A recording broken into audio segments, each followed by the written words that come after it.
আমদানি নির্ভর হতে হতে আমরা এমন হলাম 10 বছর আগে আমাদের আমদানি ছিল 25%, হ্যাঁ, সেটা এখন 60%-এর উপরে, 60 ভাগের উপরে চলে গেছে।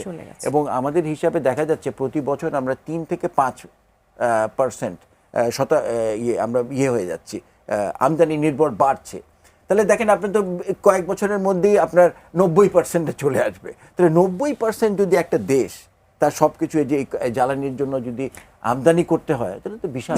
যখন আপনি বললেন যে যখন আসলে দামটা কম বাইরে থেকে পাওয়া গেল তখন মনে করা হলো দেশের যে নিয়ে আসাটা বেশি সাশ্রয়ী হবে, কিন্তু প্রতি বছর তো যে চিত্রটা তারা দেখেছে সেখান থেকে টনকটা কেন নড়ল না? যে প্রতি বছর তো আমরা সংকটের দিকেই আগাচ্ছিলাম, নির্ভরতা বাড়ছিল। তারা ভাবলো যে না, তারা আমার তো তখন তাদের সাথে তর্কাতর্কি হয়েছে, তারা বলছে যে সাউথ কোরিয়া, জাপান, তারা তো তাদের তো কিছু নেই, তারা তো সম্পূর্ণ আমদানি করেই চলে।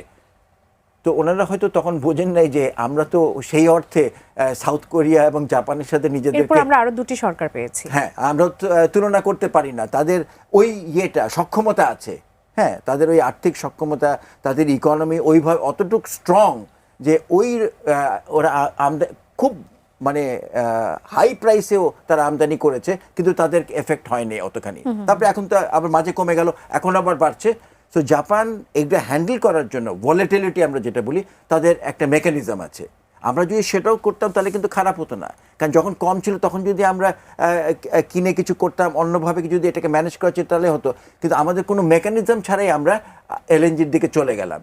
তো এলএনজি এখন যেটা হচ্ছে, এখন আমরা ইম্পোর্ট করতে পারি না। বাট এই মুহূর্তে আমাদের অলসো একটা সমস্যা হচ্ছে, আমি যদি ইম্পোর্ট করতেও চাই তাহলে আমাদের আরেকটা এফএসআরইউ লাগে, একটা কি দুইটা, সেটাও আমরা করি নাই।